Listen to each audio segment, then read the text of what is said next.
So in this video, we're going to go over acrylic glazing. I've let my underpainting and all this impasto dry, so it's completely dry to the touch. And you know, with acrylics, it takes half an hour or less, but just make sure the impasto's dry by kind of tapping it.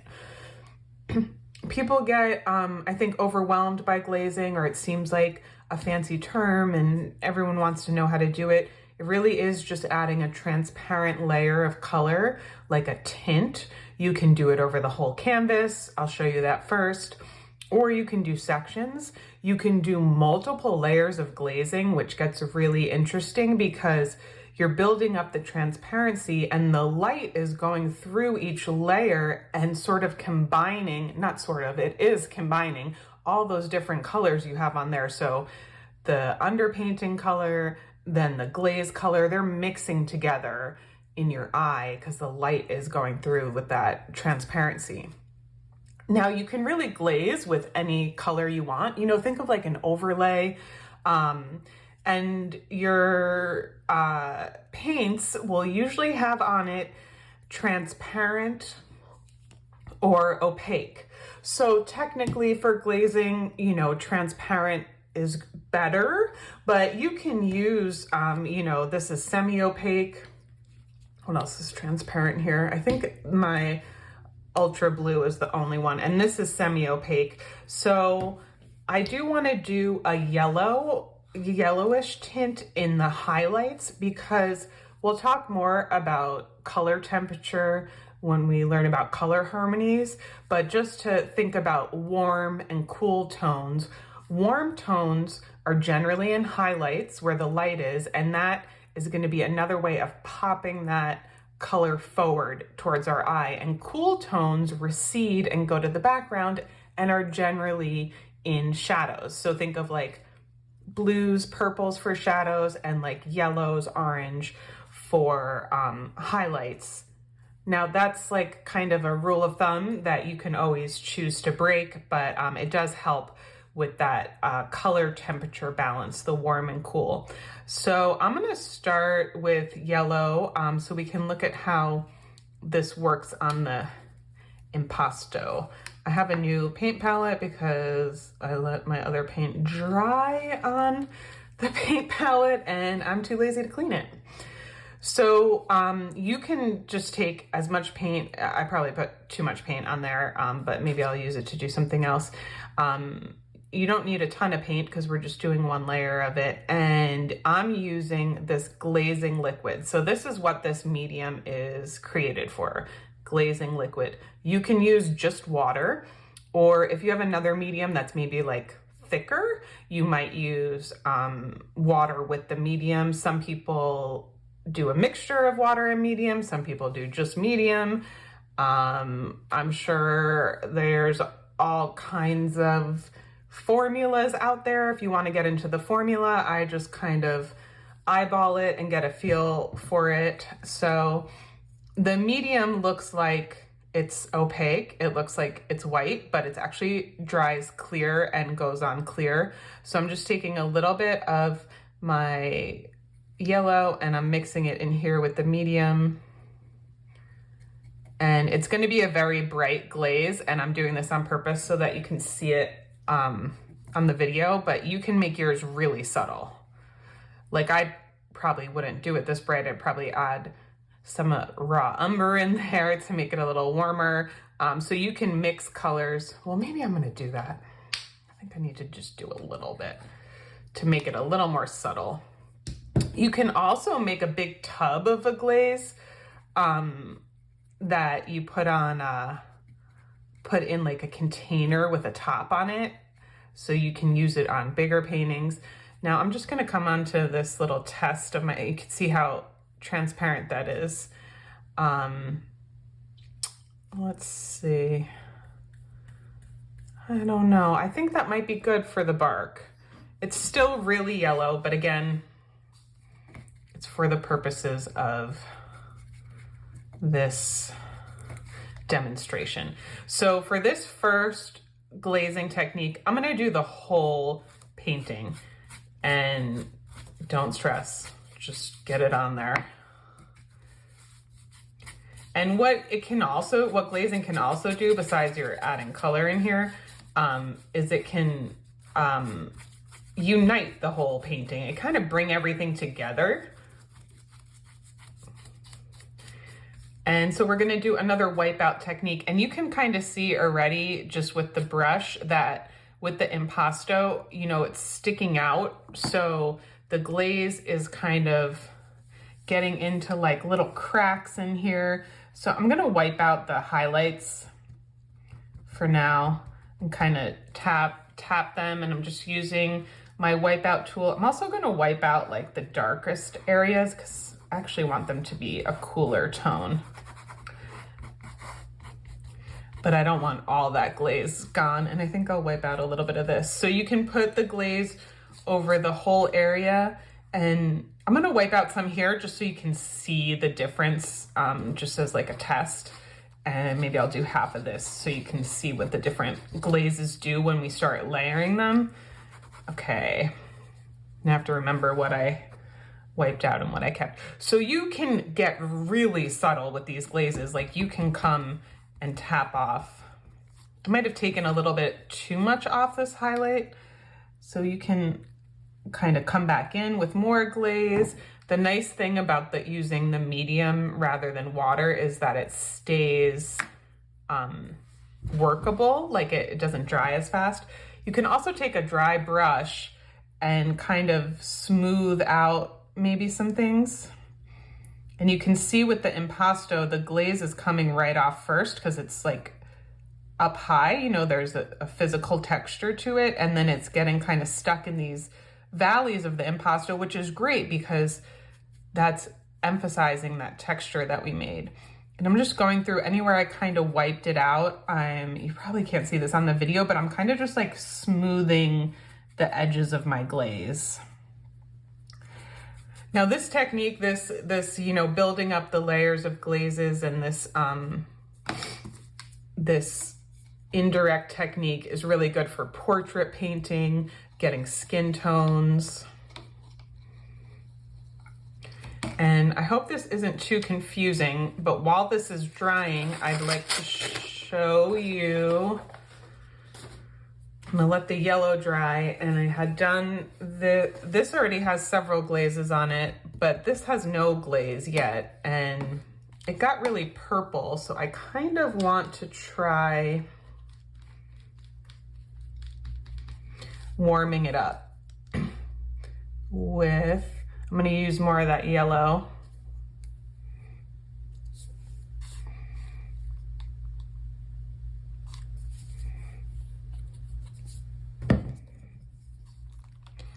So I'm gonna take some yellow, mix it in with my glazing medium. And now this is a very different color than what, this underpainting is a very different color than what we had. So we'll see what happens. And now I'm just gonna paint the glaze on the areas. Ooh, see, that doesn't look so great. It gets really brown, but maybe it's more closer to the color of the bark that I want.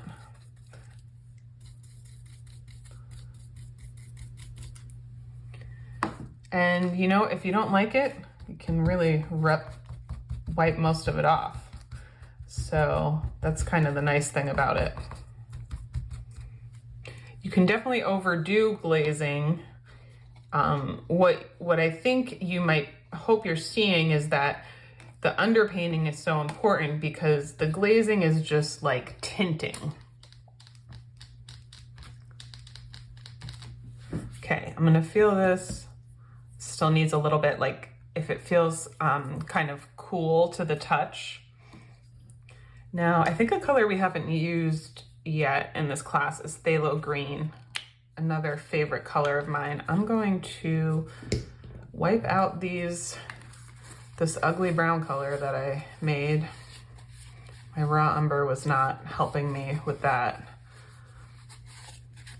That's what happens when I try to test something while I'm recording. Phthalo colors are very powerful, and can kind of take over. So you really just need a little bit. I'm just gonna like that. Try to save some paint and add quite a bit of glazing liquid into this well. I'm gonna check on here. This brush is clean. You can see how bright this color is. Let's see what this looks like. Bring it over here. That's like glowing, but it can have some really cool effects. So I didn't glaze in this part. So let's see what happens here. This is all an experiment. This is all just for, you're just trying stuff out, seeing how colors mix on the canvas. You're learning by doing. And where it got too much, I can come in with a paper towel. I can come in with a brush and kind of smooth out any areas. And then I can even bring it in here more subtly. You can see that subtle change. I'm gonna bring it up here so you can see what happens in the lighter colors.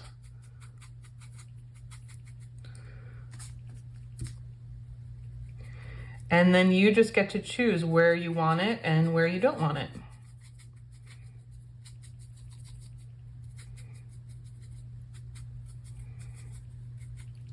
Okay, I'm gonna wash these off. Let's see how this is doing. Come back over here. I'm gonna cover this up so it doesn't get too confusing. Now I want to do, in my shadows, I want to do the ultramarine because it's the only transparent color I have sitting here right now. So again, I'm just going to take a little bit, try not to waste too much paint. I'm getting the phthalo off my brushes. And we could mix this phthalo and the ultramarine. Maybe I'll try that a little bit. First, I'm going to do just ultramarine because it's darker and it's transparent, and it's always good to experiment and see how the paint works. Okay, glazing liquid.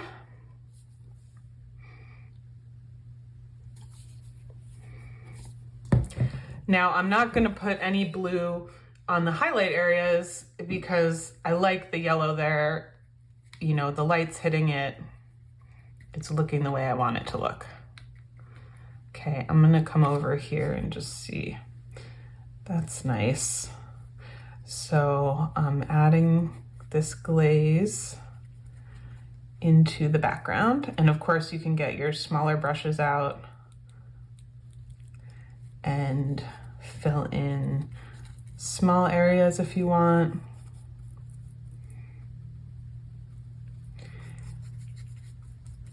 And that's it. This is what glazing is. It's building up the layers. And I think like what's intimidating about glazing is it's like there's so many layers and you have to pay attention, but really you could do a simple underpainting and then glaze over it and change up the colors and the tone. I mean, for abstract painting, but you know, for realistic painting too, you can really change the whole feel of the painting.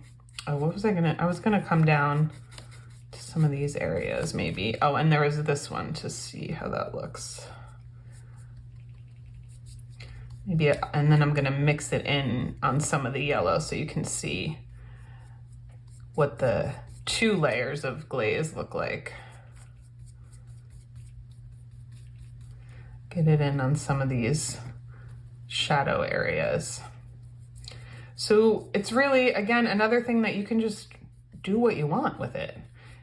And this kind of stuff is all about experimenting.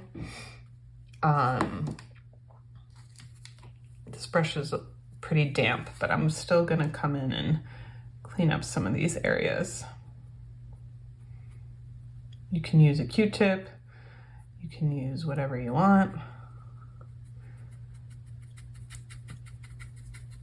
And I hope you can see like the difference here where it's just the blue, and the blue on the dark values looks different than the blue on the light values, and the blue and yellow start to mix together.